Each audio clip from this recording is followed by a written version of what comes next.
Ikaze none kuri YouTube channel yacu. Aka kanya tugiye kuganira hamwe ku kubyara umwana udashyitse, ikibitera n'igishobora kukwereka ko ugiye kubyara umwana udashyitse ndetse n'uko wabyirinda. Muri kumwe na Dr. Gasangwa Patrick. Ndakomeza kubakangurira gukomeza gukora subscription kuri YouTube channel yacu kugira ngo video zitandukanye tuzakomeza kujya tubashyiraho mujye muzibona ku gihe nta nimwe ibacitse. Hari ingingo wifuza ko tuganiraho uratwandikira muri comment tugateguraho video. Kubyara umwana udashyitse rero akenshi ubundi bivugwa igihe cyose umwana avutse inda itarageza ku byumweru 37 kuva umugore asamye. Iki gihe kikaba kibarwa uhereye ku munsi aheruka kuboneraho imihango. Kubyara umwana udashyitse ni ikibazo ku isi yose kuko buri mwaka ugereranyije abana miliyoni 15 bavuka badashyitse. Nk'uko bitangazwa rero n'ishami ry'umuryango w'abibumbye ryita ku buzima OMS cyangwa WHO. Ikibazo rero nuko ibibazo bigendanye nuko kuvuka badashyitse bihitana abagera kuri miliyoni 1 kandi bagapfa bategereje ku myaka 5. Bivuze ko umwana uvutse igihe kitageze cyangwa se adashyitse afite ibyago byinshi byo kuba yapfa. Ugereranyije rero ku isi yose abana bavuka badashyitse ababarirwa hagati ya 5 na 18%, aho umubare munini usanga mu bihugu bya Aziya na Afurika. Kuvuka rero umwana adashyitse twabishyira mu byiciro bitatu. Hari udashyitse bikabije cyane, ikindi cyagiye umwana avutse atarageza ibyumweru 28. Icyiciro cya kabiri iyo adashyitse bikabije ni mu gihe avutse hagati y'ibyumweru 28 na 32, ndetse no kuvuka udashyitse bidakabije hagati y'ibyumweru 32 na 37. Bivuze ko uvutse hagati adashyitse bidakabije 32 kujya ku byumweru 37 amahirwe yo kubaho bari menshi ugereranyije n'uwavutse adashyitse bikabije cyane. Uvuga ngo wavutse munsi y'ibyumweru 28. Uko avuka ibyumweru ari bike cyane niko ibyago byo gupfa biba byinshi. Rero ni kuki tuvuga ngo umwana yavutse adashyitse? Umwana uri mu nda ya nyina agenda akura ku buryo bukurikirana, ndetse no mu cyumweru cya nyuma mbere y'uko avuka hari ibiba bigikorwa ku mubiri we ngo avuke byose byuzuye. Urugero ubwonko, ibihaha n'umwijima bikenera icyumweru cya nyuma ngo umwana avuke bikora neza. Iyo rero avutse ibyumweru 37 bitaragera aba afite ibyago byinshi byo kugira ubumuga no gupfa. Nk'urugero muri 2013 hafi ya 1/3, bivuga ngo 36% by'abana bapfuye byatewe n'uko bavutse badashyitse.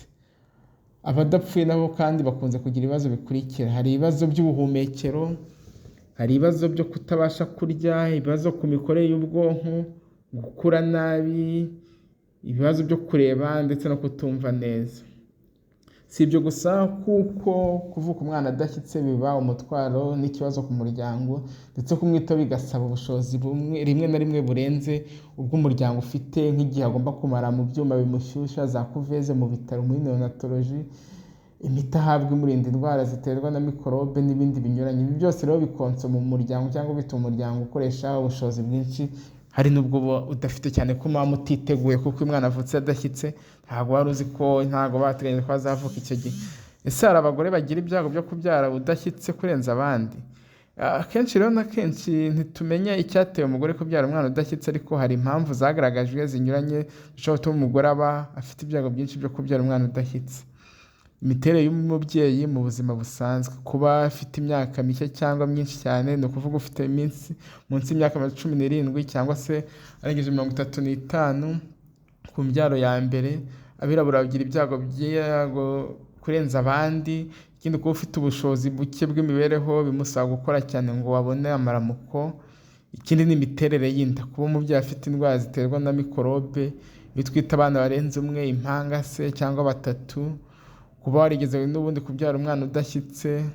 Ikindi ni mu gihe umubyeyi utwite afite umuvuduko udasanzwe w'amaraso. Ikindi gishobora kubitera ni umuvuduko udasanzwe w'amaraso, biriya bita preeclampsia, biriya bituma ababyeyi benshi babyara igihe kitageze. Ikindi ni imyitwarire, kunywa inzoga n'itabi utwite, kugira ibintu runaka ukoresha cyane kandi kenshi nk'amafunguro runaka cyangwa ikindi kinyobwa, gutinda kwisuzumisha inda ngo uhabwe imiti ifasha abagore batwite, ndetse na stress. Ni iki cyerekana ko ugiye kubyara igihe kitaragera? Kenshi na kenshi kimwe no kubyara ku gihe, iyo ugiye kubyara umwana udashyitse ubona ibimenyetso nk'ibisanzwe by'umuntu ugiye kubyara. Ibyo twavuga buri munota byibuze nka 10 inda irakomera ikifunga nk'aho uri gusunika nk'ukwemera uri kwikanira, kwiyongera k'ururenda rwo mu gitsina kimwe n'ibindi bisohokamo, ndetse hakaba hanazamo amaraso, isuha yamenetse, kumva mu kiziba cy'inda haremerewe bitewe n'uko umwana ari gusunika, kuribwa umugongo igice cyo hasi, kugira imeze nk'ibinya mu nda, rimwe na rimwe ukaba wanahitwa. Mu gihe ubonye kimwe cyangwa byinshi muri ibi bimenyetso ni byiza kugana kwa muganga kugira ngo uramutse ubyaye umwana udashyitse abaganga babashe kumwitaho. Ese birashoboka kwirinda kubyara umwana udashyitse? Kubera ko kubyara umwana udashyitse bituruka ku mpamvu nyinshi zinyuranye kandi zishobora guhura ari nyinshi ku muntu umwe, biragoye kuba wakwirinda kubyara umwana udashyitse. Icyakora hari ibyo wakora kugira ngo ugabanye ibyago byo kubyara umwana udashyitse, nko kureka kunywa itabi igihe cyose utwite cyangwa biteganya, kwirinda inzoga n'ibindi biyobyabwenge byose igihe cyose ukeka ko wasamye, kwisuzumisha kugira ngo abaganga batangire gukurikirana hakiri kare, ndetse n'igihe ubonye impinduka yose utwite usabwa kwihutira kujya kwa muganga. Ikindi ukwiye kwitaho wowe n'uwo mubana ni ukuboneza urubyaro ku buryo hagati y'umwana n'undi habamo cyangwa se hacamo igihe gihagije ku buryo umubyeyi aba yaruhutse bihagije. Murakoze rero cyane, mwari kumwe na Dr Gasangwa Patrick. Mukomeze mukore subscription kuri YouTube channel yacu kugira ngo mukomeze kujya mubona video zitandukanye tuzakomeza kujya tubashyiriraho ku gihe nta nimwe ibacitse. Bye bye, ciao ciao. Ikaze none kuri YouTube channel yacu, aka kanya tugiye kuganira hamwe kuko kubyara umwana udashyitse, ikibitera n'igishobora kukwereka ko ugiye kubyara umwana udashyitse, ndetse n'uko wabyirinda. Muri kumwe na Dr Gasangwa Patrick. Ndakomeza kubakangurira gukomeza gukora subscription kuri YouTube channel yacu kugira ngo video zitandukanye tuzakomeza kujya tubashyiraho mujye muzibona ku gihe nta nimwe ibacitse. Hari ingingo wifuza ko tuganiraho uratwandikira muri comment tugateguraho video. Kubyara umwana udashyitse rero akenshi ubundi bivugwa igihe